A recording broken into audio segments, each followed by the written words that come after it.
What's up guys and welcome to my Gossips. هو احنا بقالنا قد ايه غايبين؟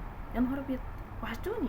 هاي يا جماعه، لو انتوا اول مره تشوفوني انا اسمي يارا، وهذه القناه ليست مخصصه للملخصات وانما مخصصه للكي دراما الاندر. فاي حد حاسس ان هو بيتفرج لوحده على مسلسل معين welcome or welcome back to my channel. بقالي فتره عماله بغير في الانتروز يعني لحد لما اثبت لي على واحده، فاعتقد دي the best one so far. المره دي الفيديو احنا داخلين على الشتاء، الجو هتبقى ريحته مدارس خلاص للناس اللي خلصوا مدارسهم واللي خلصوا جامعتهم زي حالاتي. ممكن اتفرج على ايه في الشتاء؟ ايه اجواءه الشتويه؟ ايه اجواءه تديني الفايبس اللي هو الله الشتاء جه؟ اول مسلسل معانا اللي انا ولا هكل ولا همل ان انا اقعد اقول لكم عليه هو مسلسل أليس 2020. هو اسمه كده عشان انتوا لو كتبتوا أليس بس هيطلع لكم حاجه ثانيه خالص. المسلسل ده انصح بمشاهدته 3 مرات على الاقل. ليه؟ لان كل مره هتكتشفوا حاجه جديده. انا ما بعيدش المسلسلات، اتفرجت عليه مره ما كنتش ملمه قوي بالمسلسل، لما اتفرجت عليه مره تانية ابتديت الاحظ حاجات وابتديت ان انا اكتشف ان الناس بتقول على الحاجات دي وايه يعني وايه سببها، وابتدوا يربطوا الاحداث مع بعض. تالت مره لما انا جيت اتفرج عليه علشان الخصه لكم عندي في القناه، هتلاقوا الفيديو هنا اوريدي، اكتشفت بقى مشاعر تانية بقى لما ربطت المشاعر دي بالمشاعر دي وربطت الاحداث ببعض، وكنت بقى داخله فاهمه انا هتفرج عليه، وابتديت بقى عندي فيجن، فاهمين؟ ف 3 مرات على الاقل. لو انتوا بتفهموا متاخر يبقى لحد ما تفهموا. بس اجواءه بجد تحفه، مناسبه قوي للشتاء. هو مش متصور في الشتاء بس هو اجواءه مناسبه للشتاء، انا بحبه جدا، انا بجد بحبه قوي. تاني حاجه معانا هو مش مسلسل، هو فيلم اسمه هاي فايف. ايه ده؟ ايه الفيلم ده؟ هو اكشن كوميدي بحت، كوميدي بحت. انا الممثلين دول اول مره اشوفهم وكنت مبهوره، كان تحفه بجد. حتى في فيديو تيك توك كانوا مسمينه فريق خليها على الله. هو فعلا خليها على الله. تخيل يبقى عندك قوه خارقه وانت مش عارف تستعملها، يا اخي منك لله. بجد. التالت مسلسل معانا هو مش فاميلي فريندلي قوي بس يعني انا بحبه، أليس ان بوردرلاند.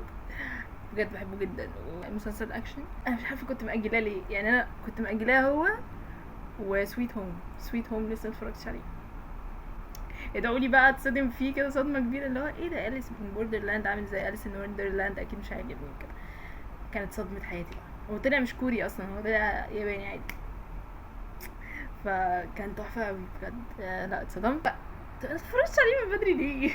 كنت عايزه اتابع مع الناس اللي بتتابع هناك دي، بس حلو ان انا تابعته متاخر. it was a good point عشان خلاص الجزء التالت نزل قريب يعني، فكنتش هستنى كتير بقى ويطلع عيني وكده. قلنا ايه؟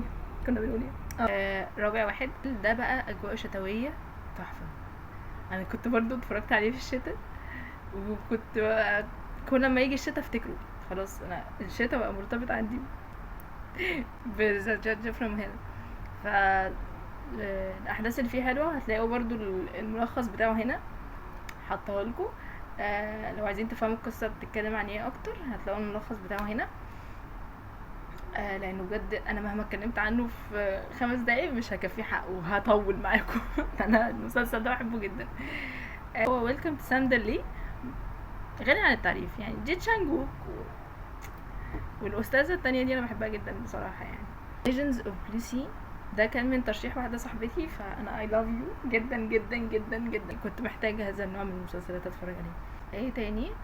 تومورو اللي محدش بيتكلم عليه ده وانا متضايقه منكم، وهطلع اقول لكم حكايته في مره، حطاه في الليسته بتاعت الكي دراما جوسبس، فانتظروني ان انا عايزه انزل لكم قصه المسلسل ايه ونتناقش فيها مع بعض، عشان ما حدش بيتناقش في المسلسل بجد تحفه. في مسلسل اخر برضو بس هو ملوش علاقه بالكوري ولا الاجنبي ولا اي حاجه، هو مسلسل ملوش علاقه بالكوري ولا الياباني ولا اي حاجه، مسلسل اجنبي اسمه موتور هيدز. 10 حلقات بس، 10 حلقات بس. الوحش ممكن اخليكم يعني اقول لكم ما تتفرجوش عليه ليه، لان هو اصلا ليه تكمله والجزء التاني بتاعه كانسل، فمن هنا لحد ما يبقى في كلام تاني ان هو ممكن ينزل له جزء تاني او حاجه هرجع واقول لكم برضو ان هو جماعه الجزء التاني نزل فممكن تتفرجوا عليه، بس لحد دلوقتي هم مكنسلين الجزء التاني. انا معرفش ليه، هل هو كان بيتكلم عن قصة حد حقيقي؟ انا معرفش، بس بجد المسلسل كان خطير تحفة. بتكنسلوا الصاروخ ليه؟ بجد. بس دي تشكيلة مسلسلات تقعدوا عليها طول الشتاء.